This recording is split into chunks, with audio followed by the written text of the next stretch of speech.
Thank you very much. Lieutenant General Shekatkar, Vice Admiral Retd, Excellencies, Senior Officers from the Armed Forces, both serving and retired, friends from across the world, eminent participants for this session, distinguished guests, ladies and gentlemen.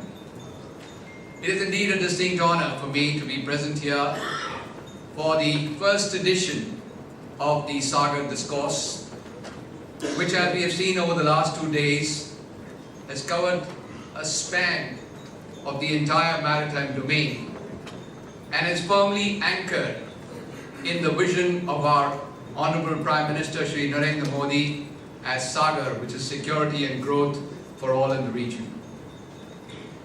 As a maritime nation, India has a glorious maritime heritage covering over 5,000 years, and the Indian seaboard has been the vortex of intense maritime activity over centuries.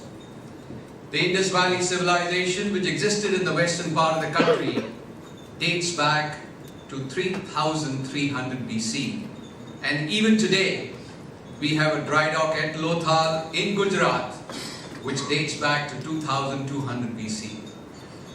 It is from these small ports that ancient seafarers sailed off to distant lands in Mesopotamia, ancient Egypt, and the east coast of Africa. On the east coast of India, we had the seafaring kingdoms of the Kalingas, the Cholas, Pandyas, and Cheras, who sailed off to Southeast Asia to establish trade and cultural links. And even today, we can see glimpses of India's rich cultural heritage in these countries. The British period was a period of extensive shipbuilding in India, and commencing 1753, over 144 merchant ships, 115 warships, including 84 gunships for the Royal Navy, were built in Bombay docks, which is the exact same location of the naval dockyard at Mumbai today. Some of the most famous ships in the world were built during that period. HMS Trincomalee is the oldest warship afloat in the world today and is berthed in Hartlepool in UK. And HMS Trincomalee was built in Bombay docks in 1817, 200 years ago. The national anthem of the United States of America, the Star-Spangled Banner, was written by Francis Key in Baltimore on board a ship HMS Minden. And that ship, HMS Minden, ladies and gentlemen, was built in India. The Treaty of Nanking, ceding Hong Kong to the British, was signed on board another famous warship, HMS Cornwallis, also built in Bombay docks. Regrettably, when the transition took place from sail to steam and wood to steel, we got left behind because India was then not part of the Industrial Revolution, and the revival of our maritime capabilities took place post-independence in the latter part of the 20th century. Today, India occupies a dominant position in the Indian Ocean, and the country sits astride busy sea lines of communication which transit across the Indian Ocean, over which 100,000 ships transit every year, carrying 66% of the world's oil, 50% of the world's container traffic, and 33% of the world's cargo traffic.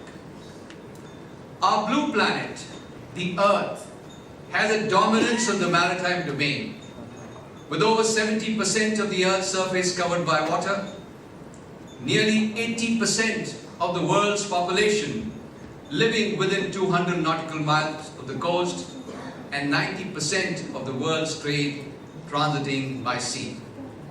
As we heard over the last 2 days, oceans are central to life on Earth. They are rich in oil and mineral resources. They are the suppliers of oxygen, absorbers of carbon dioxide, a virtual heat sink rich in biodiversity. With depletion of resources on land, humankind has turned towards the seas for resources. And there is a misperception that the oceans are an unending resource base and an infinite sink.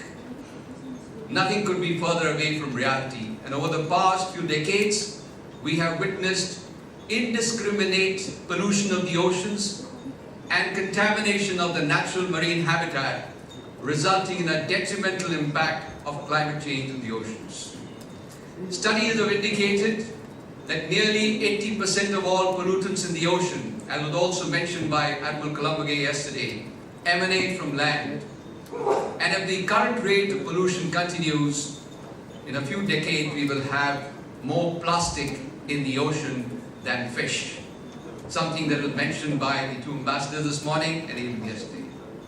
The concept of blue economy has emerged as a new paradigm.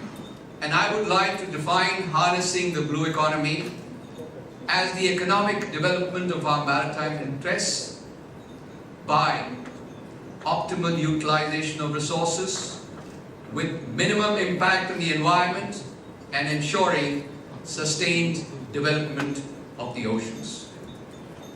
India is essentially a maritime nation with a natural outflow towards the seas. We have a long coastline of 7,516 kilometers and an exclusive economic zone of over 2 million square kilometers. Over 90% of our trade by volume, 72% by value, transits by sea. And this accounts for nearly 50% of the country's GDP. Our maritime interests have a vital relationship with the nation's economic growth. And in recent years, under the leadership of our Honorable Prime Minister Shri Retd Modi, there have been a series of initiatives and developments in the maritime domain, including the transition from the Look East to the Act East policy. These initiatives will act as catalysts to further strengthen India's growth as a credible maritime power. Our maritime interests are also enablers of our blue economy, and I would like to highlight some of the maritime sectors which are likely to witness significant growth in the coming years and will also act as avenues for harnessing the blue economy and maritime cooperation with the countries of the world. India has 12 major ports and over 200 minor and intermediate ports. The cargo handling capacity, which stands today at 1,500 million metric tons per annum, is likely to increase to 2,500 or even 3,000 million metric tons per annum over the next 10 years. As we heard the Honorable Minister yesterday, the government has launched an ambitious Sagarmala project, which is a port-led development initiative based on 4 pillars of port modernization, connectivity, port-led industrialization, and coastal community development. Actually, Sagarmala comprises about 150 projects with an envisaged investment of $60 billion US. We will also see the aspect related to the 5th pillar, which Captain Prasha spoke about, which is the coastal shipping. And the other aim is to ensure interconnectivity between the major and minor ports and the hinterland through road, rail network and development of inland waterways. India has over 15,000 kilometers of navigable inland waterways, and in the first phase, over 4,500 kilometers are being developed as 5 major national waterways, because we know that travel and movement over sea and water is cheaper, safer, as well as it is cleaner. These will open up avenues for greenfield infrastructure development in the port development sector, a stronger economy, and also employment opportunities in the maritime sector.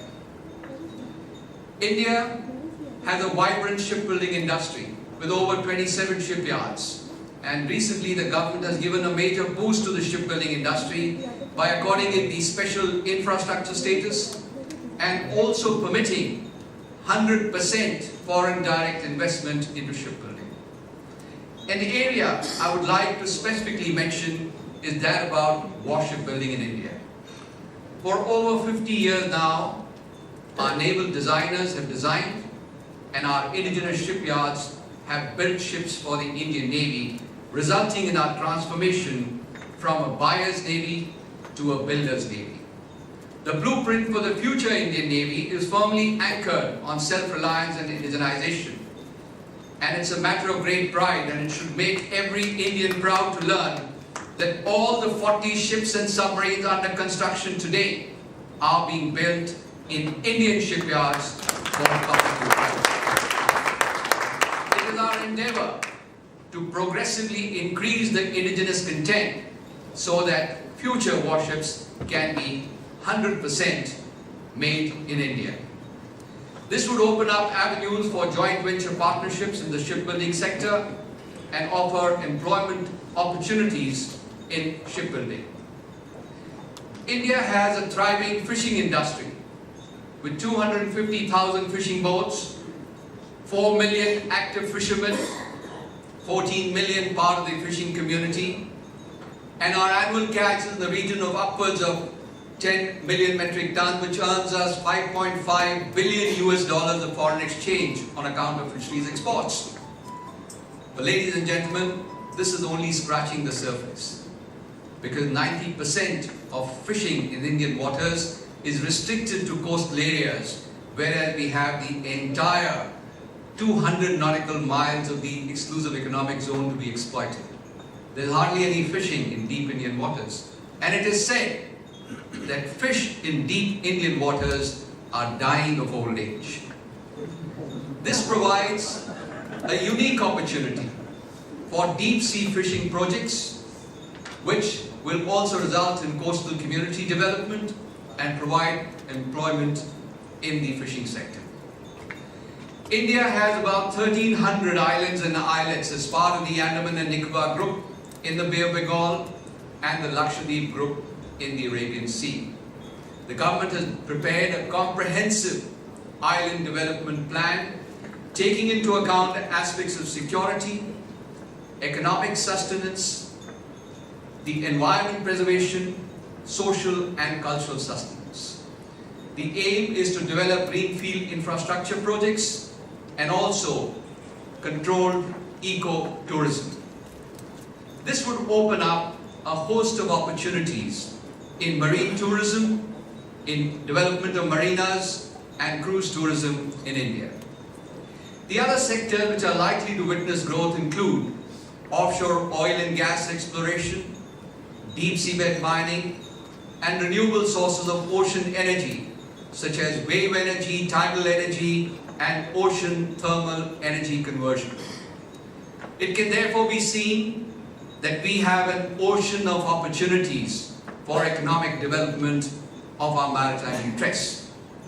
The challenge, however, is to ensure that these are greenfield projects with a zero carbon footprint. We therefore need to outline a comprehensive way ahead for harnessing our blue economy and sustained development of the oceans. The Indian Ocean has emerged as the world's center of gravity in the maritime domain.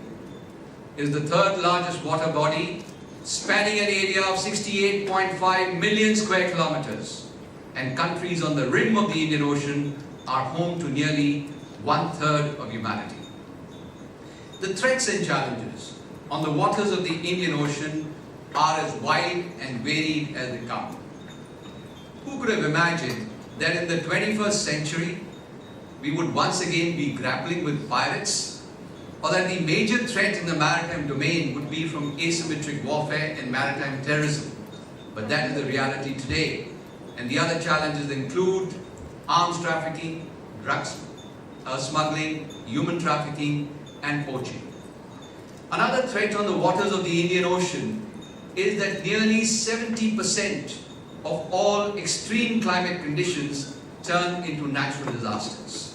And our navies and coast guards have to be ready to provide humanitarian assistance and disaster relief. The instabilities and turbulences on land in some part of the Indian Ocean region have the potential to spill over into the maritime domain. And the situation can best be described as fragile.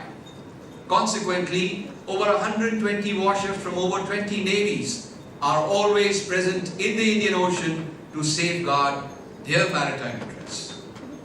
India has vast maritime interests, and the responsibility of protecting these interests falls squarely on the shoulders of men in white uniform, because it is the responsibility of the Navy and the Coast Guard to ensure that our maritime interests, which have a vital relationship with the nation's economic growth, are allowed to develop unhindered at all times. The Indian Navy has emerged as a multi-dimensional network force which is ready to take on any challenge in the maritime domain of the Indian Ocean. To meet the constabulary role, the Indian Navy ensures coastal and offshore security in coordination with the Coast Guard. And in recent years, we have leveraged technology to enhance the maritime domain awareness. Ships of the Indian Navy have been continuously deployed in the Gulf of Aden for anti-piracy patrols since 2008. We also deploy our ships and aircraft for EZ patrols and coordinated patrols in the waters of some of our littoral neighbors in coordination with the maritime agencies of these countries. To meet the diplomatic role, the Indian Navy has expanded its operational footprint across the Indian Ocean and beyond to interact and carry out exercises with navies of the world. We also carry out capacity building and capability enhancement initiatives and information exchange to enhance maritime domain awareness. The aim is to shape a favorable maritime environment in the Indian Ocean region. In 2008, the Indian Navy launched a unique initiative, the Indian Ocean Naval Symposium, as a maritime construct to promote cooperation among navies of the Indian Ocean. The Indian Ocean Rim Association is another forum, which is a forum to manage the maritime affairs of countries of the IOR. To further promote cooperation among navies of the world, the Indian Navy conducted the International Fleet Review at Visakhapatnam last year, where 50 navies of the world came together to strengthen bridges of friendship. The underlying theme of the Fleet Review was that we may be separated by geography, but we are certainly united through oceans. Speaking at the International Fleet Review, the Honorable Prime Minister of India, Shri Narendra Modi, outlined his vision for the blue economy, and he also linked with the blue chakra or the wheel on our national flag with the potential of our blue economy. He later spoke at the Maritime Summit and articulated the vision for Maritime India. The recent initiatives by India in the maritime domain are pointers to indicate that India has once again turned towards the seas and is destined to emerge as a resurgent maritime nation in the 21st century. In conclusion, I would like to highlight 6 major takeaways. The United Nations document Transforming Our World, Agenda 2030, and the SDG 14 provide a template for conservation of the oceans, seas and resources. We now need to outline a perspective plan for sustained development and growth for different avenues in the maritime sector. As a maritime nation, India has considerable potential to harness the blue economy, and we need to chart a comprehensive way ahead to draft a national maritime policy on the blue economy for sustained development of the oceans. There is also a need for an apex level organization to coordinate and integrate the planning processes of different stakeholders in the maritime domain for economic development of our maritime interests to emerge as a resurgent maritime nation. The Indian Ocean Naval Symposium and the Indian Ocean Rim Association are 2 maritime constructs for managing the maritime affairs. There needs to be greater interaction between the 2 agencies and organizations so as to provide synergy for maritime cooperation among navies and countries of the Indian Ocean region. To fully implement the Honorable Prime Minister's vision of Sagar, which is security and growth in the region, we need to draft a detailed maritime cooperation roadmap with a whole-of-government approach for promoting cooperation among the countries of the region, and also with the aim to shape a favorable and a positive environment in the Indian Ocean region. And finally, the Honorable Prime Minister has started a movement of Swachh India.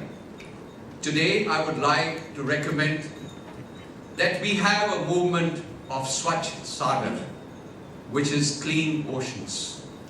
And actually, Sagar Discourse 1.0 should be the beginning of such a movement, which should rely on the power of one. It should be the people's movement where every individual, not only in India, but across the world, should take a pledge, and we need to come out with an action plan to make our coastlines and oceans clean once again. The seas around us are gaining newfound importance as each day goes by, and I have no doubt that the current century is the century of the seas.